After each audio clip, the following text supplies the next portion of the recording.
পিতা পুত্র ও পবিত্র আত্মার নামে আমেন। সকলকে জয় যিশু।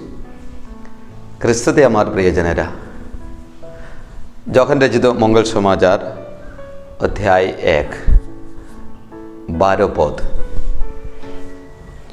কিন্তু যারা তাকে গ্রহণ করল সেই সকলকে, তার নামে বিশ্বাসী যারা, তাদের তিনি ঈশ্বর সন্তান হওয়ার অধিকার দিলেন।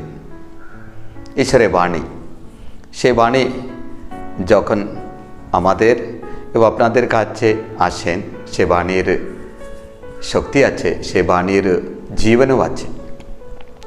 যারা প্রভুকে গ্রহণ করবে, যারা তাকে বিশ্বাস করবে, তাদের সকলকে বিশেষ একটা কৃপা নইলে আশীর্বাদ তাদের জন্য ঈশ্বর রেখেছেন। তারা সকলে ঈশ্বর সন্তান হয়ে উঠবে।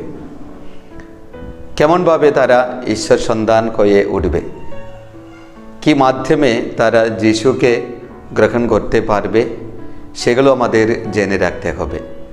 প্রথমে তারা প্রভু যিশুকে ঈশ্বর পুত্র বলে স্বীকার করবেন। যিশু ঈশ্বরের পুত্র আছেন। ঈশ্বরের বাণীগুলো লিখেছেন, ঈশ্বরের বাণীগুলো আমাদের কাছে রাখা আছে এই উদ্দেশ্যের জন্য, যিশু ঈশ্বরের পুত্র আছে সেই কথা যেন আমরা জানতে পারি এবং বিশ্বাস করতে পারি। দ্বিতীয় কথা, যিশু হচ্ছে করুণার আধার। যিশুর মাধ্যমে এই পৃথিবী করুণা পেয়েছেন, তিনি করুণা দেখালেন। তার জন্য যিশুর কাছে আমাদের সকলের অনুরোধ হতে হবে, দাউ সন্তান যিশু আমাদের প্রতি দয়া করুন। তৃতীয় কথা, যিশু আমাদের ক্ষমা করেন। যিশু এই পৃথিবীকে ক্ষমা করেছেন। যিশুর মাধ্যমে ক্ষমা আছে। কিসের ক্ষমা প্রিয়জনেরা? পাপের ক্ষমা আছে। যিশু মাত্র ক্ষমা করতে পারেন। পাপ ক্ষমা করার অধিকার শুধু যিশুর আছে।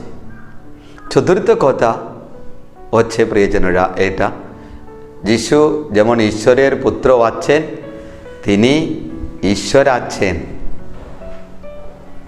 এই বাণী এই মুহূর্তে আপনাদের সকলকে মনে করতে হবে,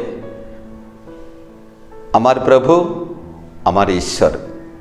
যিশু প্রিয়জনেরা ঈশ্বর আছেন, সেই কথা আমরা সকলে আপনাদের সকলকে বিশ্বাস করতে আমি অনুরোধ করছি। পঞ্চম কথা হচ্ছে, যিশু ঈশ্বরকে প্রদান করেন।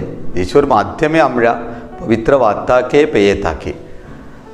তাহলে ঈশ্বর সন্তান হওয়ার অধিকার, প্রভুকে বিশ্বাস করা মানে কি আছে প্রিয়জনেরা? প্রভু ঈশ্বরের পুত্র আছে, প্রভু করুণা করেন, প্রভুর মাধ্যমে পাপের মোচন আছে, প্রভু ঈশ্বর আছেন এবং প্রভু ঈশ্বরকে প্রদান করেন। এই কথাগুলো আপনাদের সকলের মনে থাকতে, আপনাদের সকলের অন্তরে থাকতে, প্রভুকে যেন পুরাপুরি বিশ্বাস করতে, সে বিশ্বাসে জীবন যাপন করতে, সে বিশ্বাসে বেড়ে উঠতে আপনাদের সকলকে আশীর্বাদ করে, আপনাদের সকলের জন্য প্রার্থনা করে ডিভাইন লাভ দর্শন ধ্যান কেন্দ্রের তরফ থেকে আপনাদের ভাই বোনেরা সকলকে জয় যিশু।